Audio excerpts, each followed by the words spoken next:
Silverstein from North Shore University Health System, and I have the challenge in a few minutes of doing two different things. One is to bring in a few more thoughts in regard to the panel as a panelist, and then the very difficult task of following Joe Cantor and summarizing what we've talked about for the afternoon. So just a few minutes to add some more thoughts to the fire, and then I won't re-summarize myself.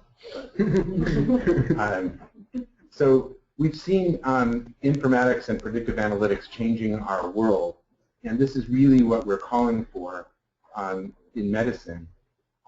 We've seen this, but what about medicine? Why not here? We've talked about the spending and the challenge of the vastness of the data.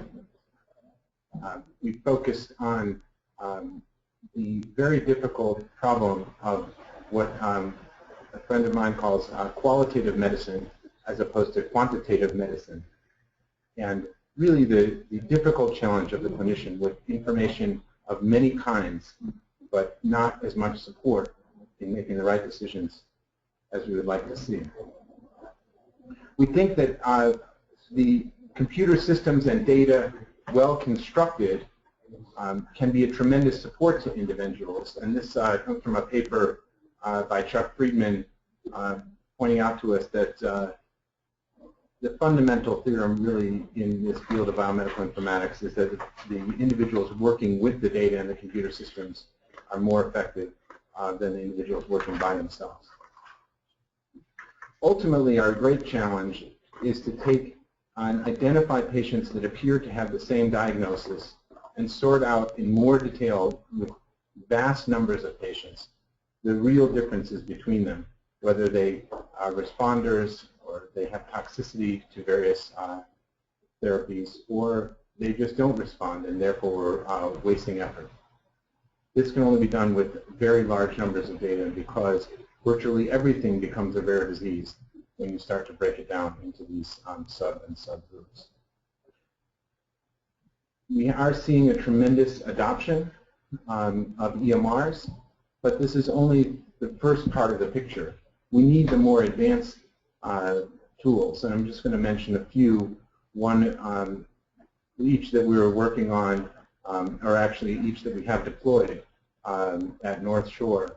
One including the personal health record risk assessment for various cancers. This is something we call Health Heritage, and it really works with the EMR and the patient portal of the EMR, in this case with our advanced EPIC implementation, to allow patients to enter their family health information and associate that information to develop risk results recommendations automatically to the patients with the opportunity for them to choose whether to flow it back to the EMR for their physicians to help them make better decisions. Another advanced approach is to allow the altruism of patients to come through and automatically provide a mechanism where they can consent online for large-scale genomic and medical record studies. We have integrated into our portal the ability to sign up for these large studies, and automatically, as you come into the system at any point that a blood draw comes subsequently, a specimen is drawn, DNA isolated, and genomic analysis to associate with the record, providing a very efficient mechanism for developing large cohorts for research.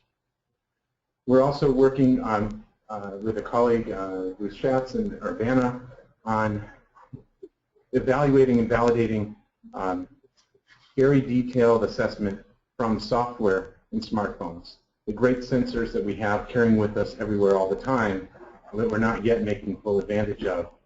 There's a lot of work to be done in that regard to pull information. In this case, a recent paper with some of our colleagues at the University of Illinois that we were not yet involved with that really helped to show that one could predict the severity of pulmonary obstructive lung disease or chronic obstructive lung disease just by evaluating gait walking around with fairly sophisticated algorithms.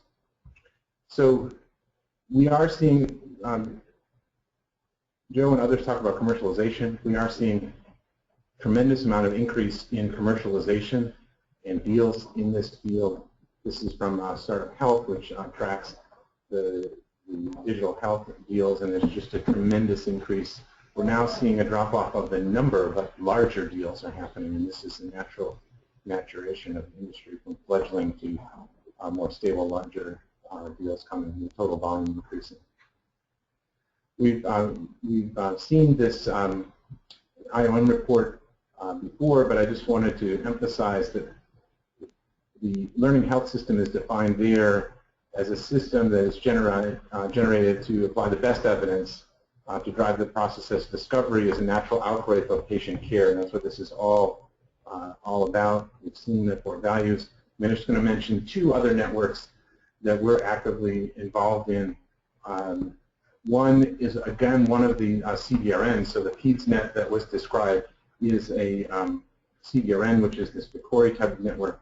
We have one in the Chicago region. This one is geographically oriented to all the major health systems in the area with similar types of goals as put forth by PCORI to bring together millions of patients' data, in this case across a region, which gives us the opportunity to address some additional challenges, such as the deduplication of patients within the systems and how to do that in an anonymous way, and that is representing another set of interesting challenges that we're addressing. There are multiple EMRs across that system. And then lastly, I just wanted to mention another network, the Research Data Network from Epic. This is one in which is stated to provide software applications, appropriate governance, facilitate the sharing of EHR data among healthcare organizations for research purposes. So really this is another identical LHS effort, one of the many archipelagos that we need to bring together, but a particularly large one. It has a leadership council in which I'm privileged to sit in with these other individuals. We've been working now for a bit more than a year putting this together.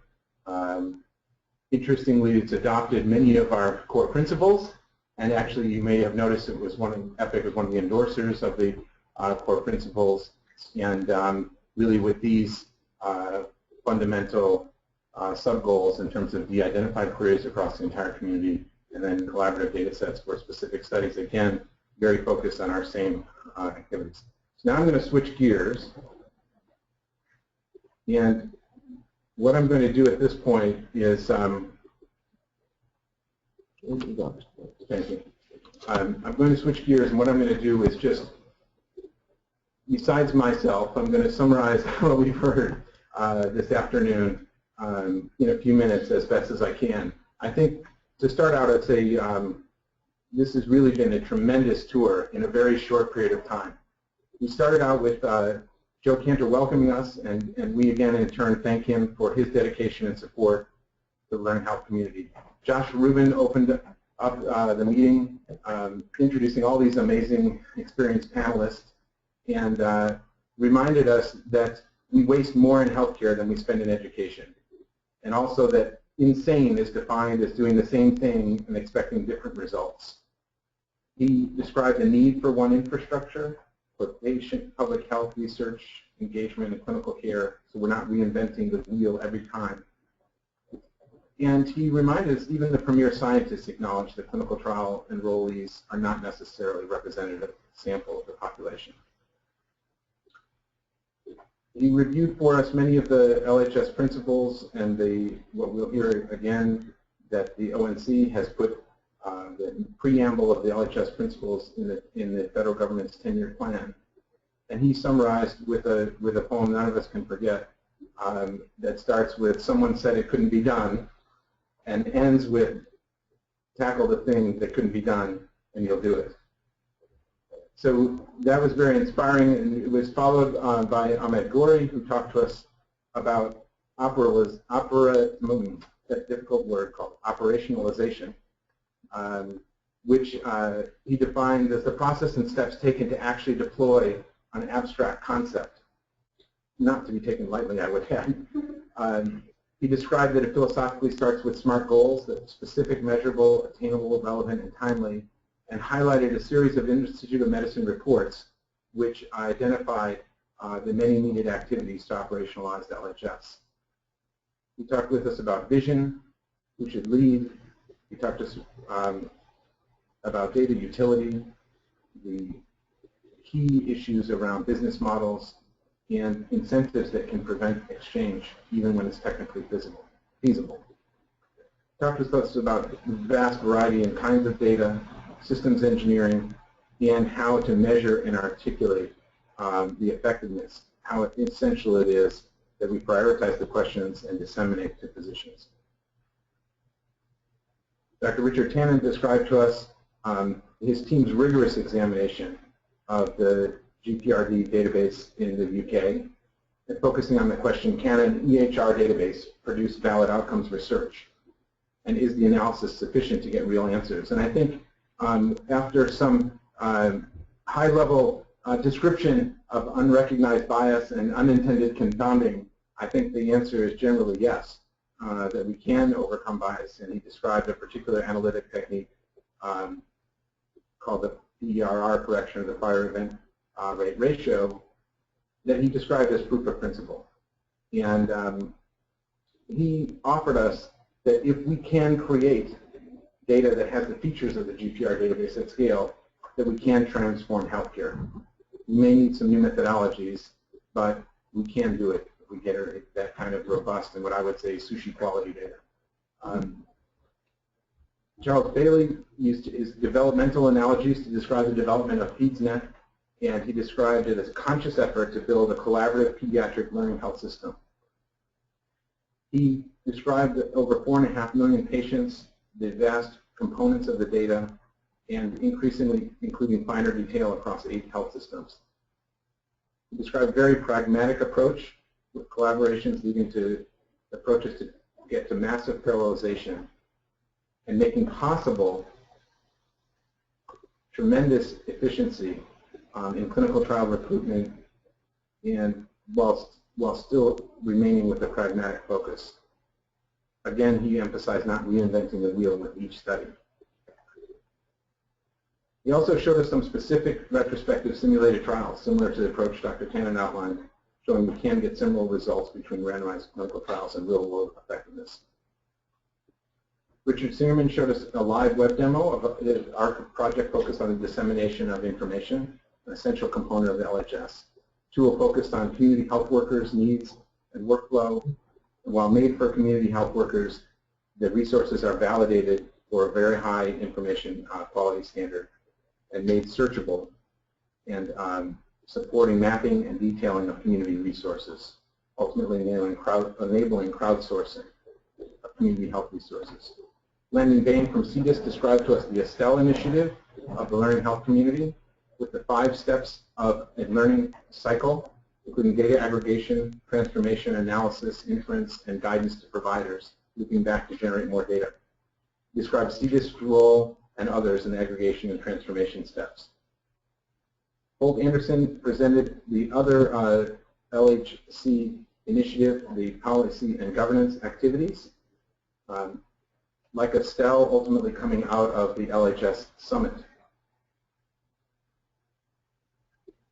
He described the requirement of structured, collaborative, multi-stakeholder effort that is multi-party, heterogeneous, and based on trusted public-private partnerships. Say that 3 times fast. He described to us what an essential part this multi-party engagement is to form a trust framework.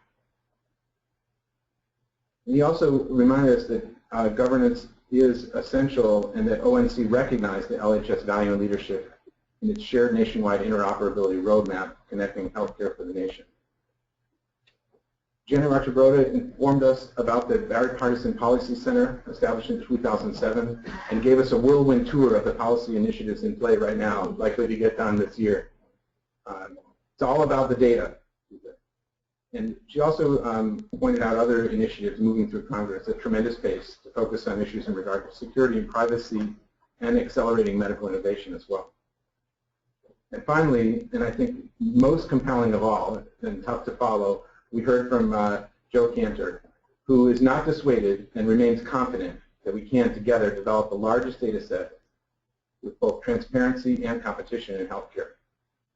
He told us we cannot squander the opportunity to develop this to benefit ourselves and our future generations. He expressed appreciation and supported the ONC recognition of this big, hairy, audacious goal, but reminded us that we cannot afford in dollars and lives to wait until 2024 to get it done. We can't continue to work with anecdotal information to make decisions. And the children of our nation deserve better starting right now. That's it. Thank you. Thank you. Thank you.